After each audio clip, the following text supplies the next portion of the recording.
Classificação indicativa. Livre para todos os públicos.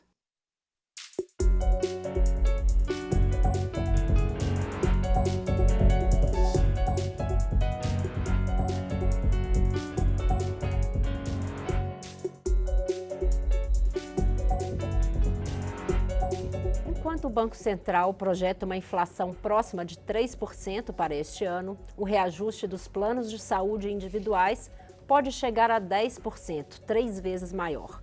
O limite foi determinado pela Agência Nacional de Saúde Suplementar, ANS, e aguarda aprovação pelo Ministério da Fazenda. A Câmara acompanha a discussão sobre o aumento do valor dos planos e o crescimento dos custos de saúde acima da inflação. Aqui no Câmara Debate, eu converso com os deputados Jorge Sola, do PT da Bahia, e Mário Eringer, do PDT de Minas Gerais. Eu sou Daniela André e este é um programa da Rádio e da TV Câmara. Deputados, bem-vindo ao Câmara Debate. A gente também tem uma decisão judicial aí que pode interferir nessa definição do aumento, que é limitar 5,72% o aumento dos planos de saúde, que seria a inflação do setor de saúde no período.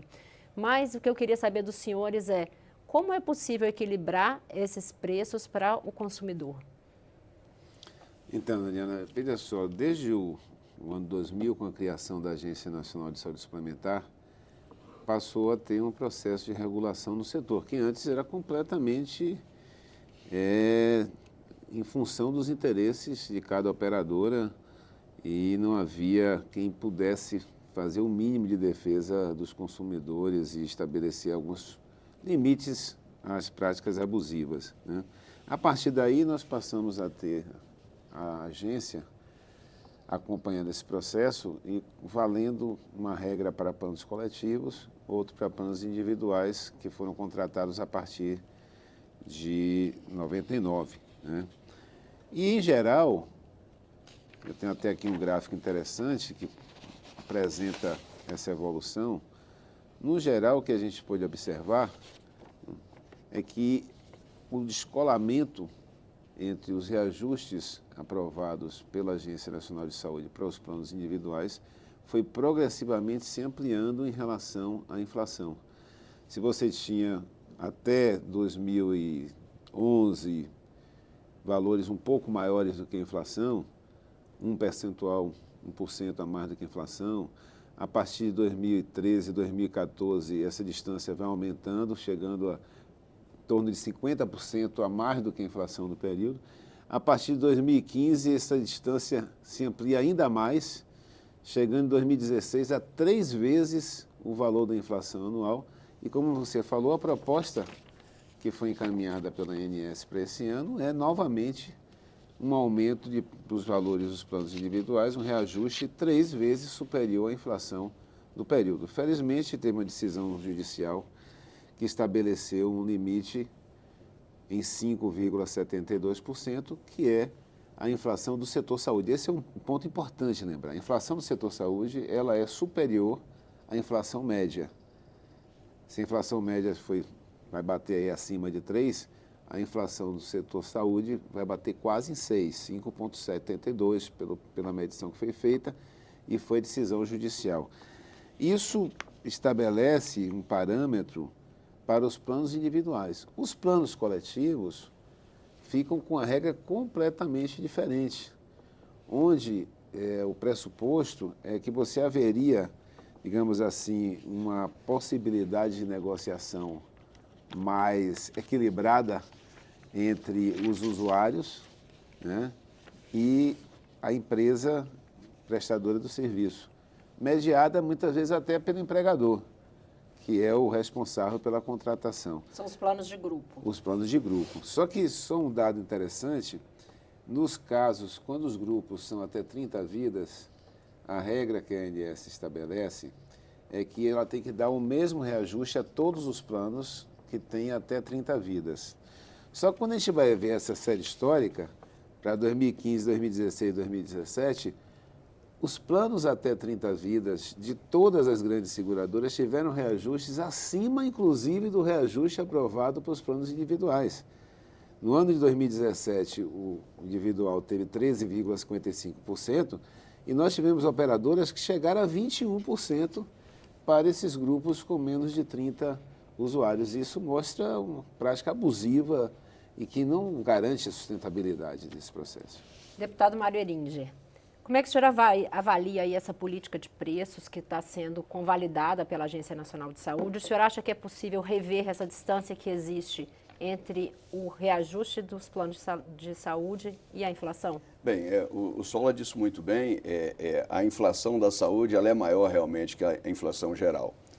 Em alguns países ela chega a ser 5 vezes maior. Não é o nosso caso, e a gente tem que ser realista com isso. Nós vivemos num país diferente.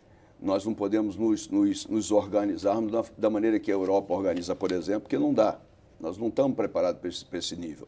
Entretanto, o que a gente tem que observar é que existem soluções sim, né? A operação não pode ser no preço que o usuário paga e na ponta o preço que o hospital ou o médico recebe. Tem uma cadeia nesse percurso que precisa ser normatizada. A Agência Nacional de Saúde ela tem que trabalhar essa cadeia toda. No início dos planos de saúde, era o plano de saúde, vendia o plano de saúde, o sujeito comprava e entregava o serviço com o médico hospital. Hoje existe uma cadeia e uma série de nuances entre o contrato sendo feito com a agência, com o plano de saúde e o usuário, que se você, que é um gestor e que faz uma gestão de projeto, que isso é o que todo mundo faz hoje, você pega e faz um projeto e analisa dentro da cadeia do projeto as nuances, você poderá perfeitamente diminuir esse espaço, esse ganho que existe no espaço.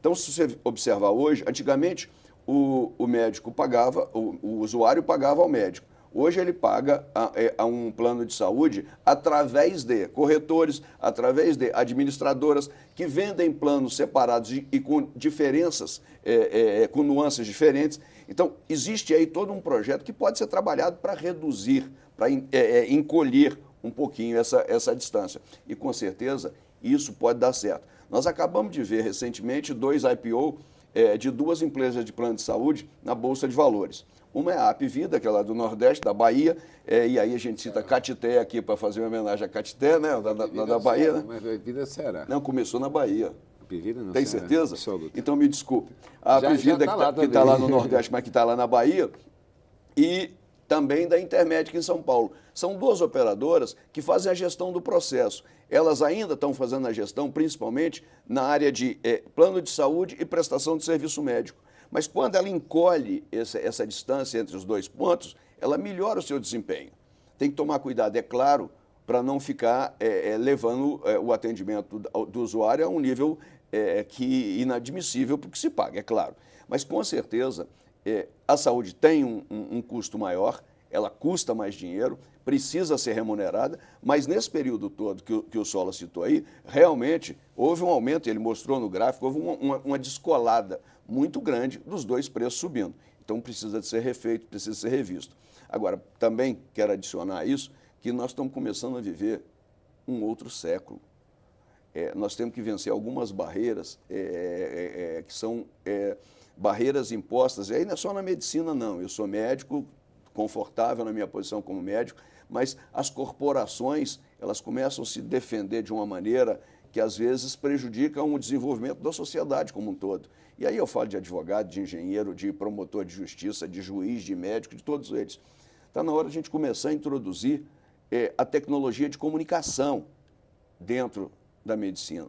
Você hoje pode conversar com o seu paciente à distância. Você pode diminuir esse custo, você desloca menos o paciente, você pode cobrar menos. Então, é claro que isso tudo tem que ser pensado de maneira clara para diminuir esses custos, porque realmente os custos são sempre crescentes e vão levar a explodir esse processo. Deputado Jorge Sola, o deputado Mário Heringer está citando a questão da tecnologia, que pode aproximar os pacientes, e os planos de saúde também defendem que haja pagamento de franquia e a repartição dos custos como outras formas de reduzir aí os planos a longo prazo. O senhor acha que é possível se estabelecer um novo modelo? Olha, eu diria a você que o cenário atual é muito preocupante, né? É bom lembrar que nós estamos vivendo um período de ampliação do desemprego. Quanto maior o desemprego, menor é o contingente de usuários dos planos de saúde. Quanto menor o contingente de usuários, mais custos vão estar sendo compartilhados com um número menor de usuários e isso vai onerar cada um deles. Além disso, vamos lembrar que a recente, sob a denominação de reforma trabalhista, fizeram a destruição da CLT. Isso tem impacto extremamente negativo em grandes contingentes que estão na saúde suplementar. São trabalhadores de grandes indústrias, de grandes empresas, né, que deixarão de ter acesso a direitos essenciais, inclusive licença saúde, licença maternidade. E para agravar ainda esse processo, a quebra do financiamento do sistema do sindical, a quebra do imposto sindical, vai levar a dificultar ainda mais os processos de negociação e o poder de barganha dos trabalhadores com os empregadores. Isso significa lembrar que os planos privados de saúde coletivos são pautas das negociações sindicais, trabalhistas, das negociações coletivas. Você vai deixar um contingente amplo de trabalhadores sem poder de negociar a sua pauta, que inclui a saúde suplementar como um desses elementos.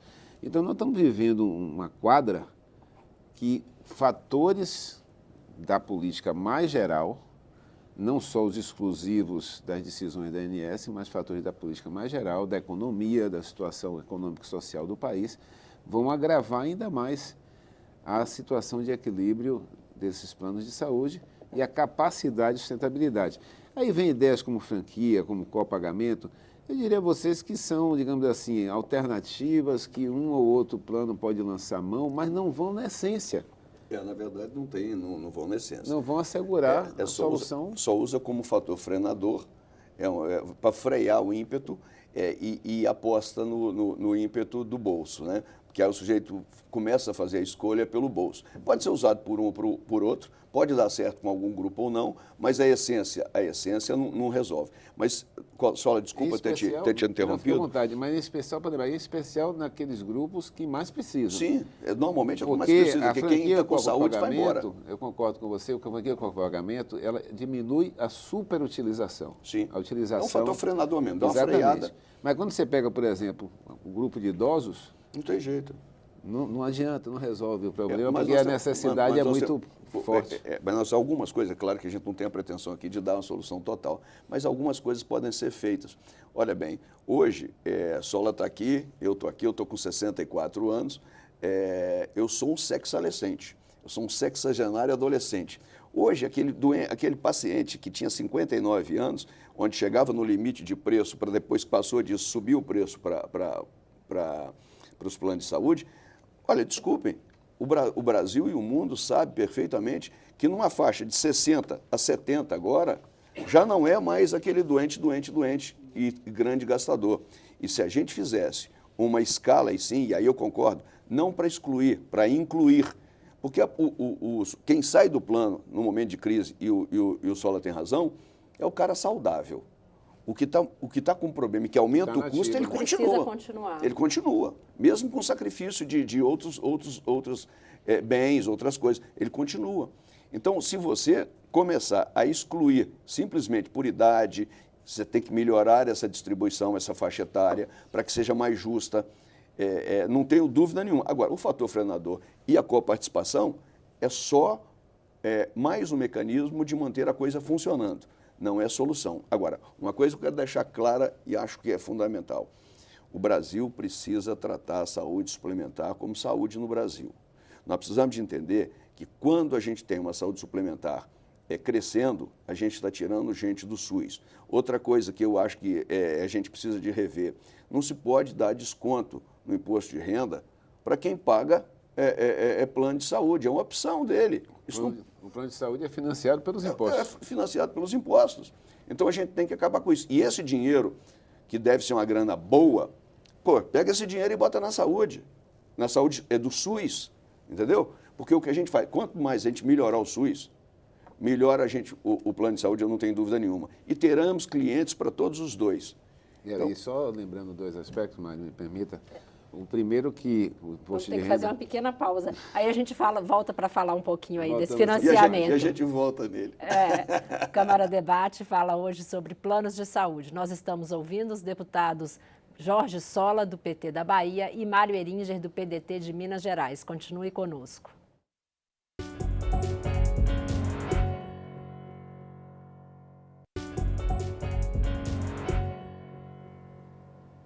Câmara Debate está de volta. O tema de hoje é saúde suplementar. Os convidados são os deputados Jorge Sola, do PT da Bahia, e Mário Eringer, do PDT de Minas Gerais.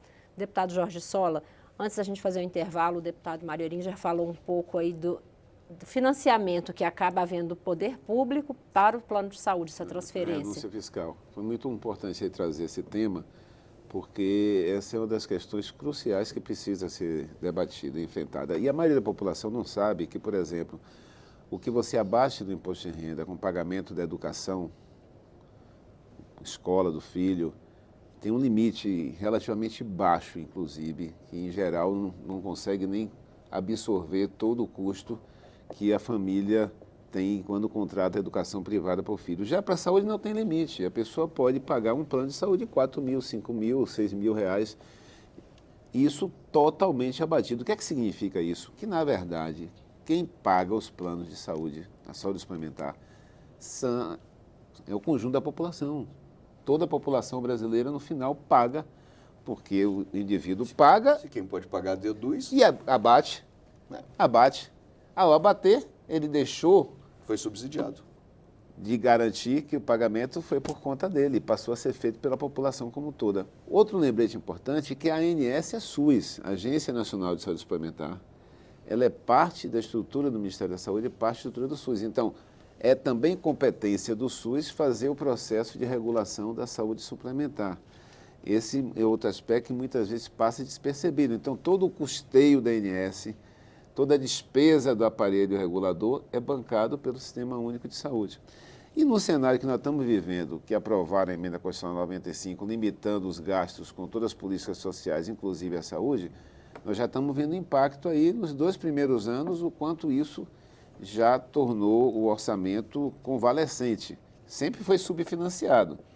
Eu sempre chamo a atenção, Mário, que eu duvido que tenha uma política pública no Brasil que faça tanto com tão pouco como é o SUS. O SUS é um espetáculo. Só que a tendência é, nos próximos anos, isso se agravar. Com certeza. Porque a cada ano, você vê uma coisinha, está chamando a atenção esse gráfico, inicialmente, essa diferença que tinha entre o IPCA e a inflação médica.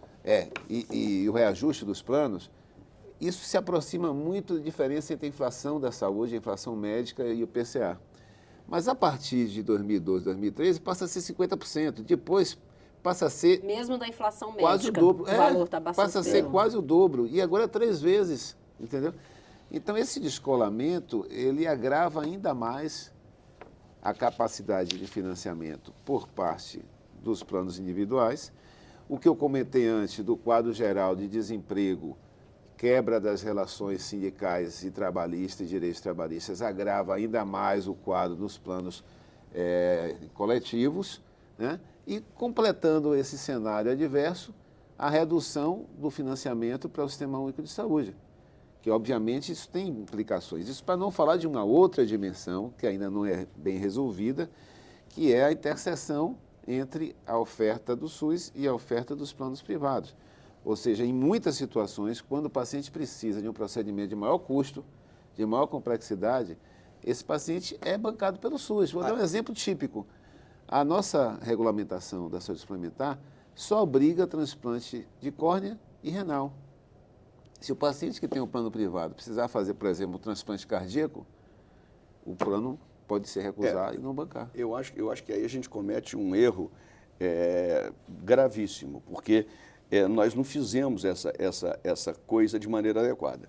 Se você tem uma saúde suplementar, ela tem que oferecer tudo que necessário for para o paciente. Esse negócio de ter um rol que vai crescendo de tempos em tempos, esse rol ele é normatizador, mas ele não pode, igual o Sola falou, num transplante cardíaco, não ter obrigatoriedade, não está certo. Mas também não está certo a gente entender, porque aí eu acho que tem mudança na lei, que eu, Mário eu sou um cidadão como qualquer outro, e lá na Constituição diz que eu tenho direito à saúde, nos termos da Constituição. Eu contrato um plano de saúde para mim, eu não deixei de ser cidadão e continuo tendo aqueles mesmos direitos. Concordam comigo? Então, por que se cobraria do plano de saúde quando eu fosse atendido no SUS? É como se eu tivesse 2 planos de saúde. O que nós precisamos de acabar é com isso. Nós precisamos de acabar com essa história de que o SUS serve para subsidiar, porque isso aí até é um artifício, uma artimanha. Porque não pagar o SUS, se o plano de saúde não paga o SUS o atendimento, ele não paga na lógica de que cidadão é cidadão e tem direito qualquer um em qualquer lugar. Mas nós precisamos de legislar em cima disso e dizer assim, quem tem o plano de saúde, naquele momento, ele não vai ter o desconto do imposto de renda, porque não pode, porque ele quer, porque ele optou, mas também, se você não forçar o pagamento ao SUS, ele vai ser obrigado a ser atendido somente pelo plano de saúde. O direito que ele tem, naquele momento, é aquele. Então, qual é a situação hoje do ressarcimento ao SUS pelos planos de saúde? Aumentou muito. Foi judicializado? Não, é judicializado direto, né? O ressarcimento teve um aumento substantivo, mas distante ainda muito distante. do montante, do investimento do SUS. do montante que deveria. E uma questão, Mário, que eu sempre chamo a atenção, é que nós vivemos um país muito desigual, muito heterogêneo e continental. Então, tem pacientes que têm um plano privado de saúde que, em tese, tem uma boa cobertura e que em algumas grandes cidades oferece uma boa cobertura, mas dependendo de onde o cidadão esteja, sim, essa oferta não é assegurada. Não existe uma infraestrutura de atendimento. Outro dia eu estava dando um exemplo do interior da Bahia, que eu conheço bastante no meu estado, se uma usuária de um plano de saúde, que ela tem direito, ela é engravida, tem direito à assistência dela e do recém-nascido. Se esse recém-nascido precisar de um UTI neonatal, na maior parte do estado da Bahia vai ser o SUS, porque o UTI neonatal, na maior parte do interior da Bahia, as UTIs neonatal são públicas e são asseguradas pelo Sistema Único de Saúde. Difícil você, com raras exceções, e isso deve se repetir também em outros estados. Sim, a distância entre a cobertura da capital para muitas regiões do estado. Então, isso é uma, digamos assim, uma falha, uma carência na oferta que necessariamente termina sobrecarregando o sistema de saúde. Nós precisamos de fazer algumas mudanças, eu só interromper. Sim. Nós precisamos fazer algumas mudanças, inclusive na formação médica e no jeito de fazer essas coisas. Porque o que está acontecendo atualmente não é só no SUS que está faltando a UTI neonatal. Nós estamos começando a ficar sem alguns profissionais que não se interessam mais pelas especialidades, porque as especialidades não remuneram de uma maneira melhor para ir, tanto no SUS quanto na privada. Então, é muito complicado o jeito que nós estamos conduzindo. Quais especialidades, por exemplo? Nós temos a pediatria, por exemplo, ele falou de UTI neonatal, a pediatria. A obstetrícia diminuiu muito, porque até não está tendo um monte de maternidades. Especialidades clínicas em geral. As especialidades clínicas em geral caíram muito. Então, o negócio precisa ser mexido de uma maneira mais profunda. É verdade, e nós sabemos, nós estamos aqui para discutir a questão do aumento do plano de saúde. Foi tomada essa decisão de deixou praticamente 2 vezes mais agora o aumento do que o aumento da inflação. Eu não sei se esse é o número certo, a gente não conhece a maneira de calcular esse número de reajuste, a verdade é essa. Tem muita discussão sobre os critérios de reajuste da agência, eu não conheço realmente o critério, mas a gente tem historicamente que outros países têm até 5 vezes mais, mas é claro, numa situação diferente, mas o Brasil tem condição de fazer assim, diminuir essa distância, tem condição, trabalhando de uma maneira organizada, planejada, em cima de conhecer a cadeia produtiva do negócio, para evitar que esses espaços entre quem paga e quem recebe o serviço, ou quem paga e quem recebe a grana, fique muito grande. Você tem que encolher isso. Todo mundo sabe.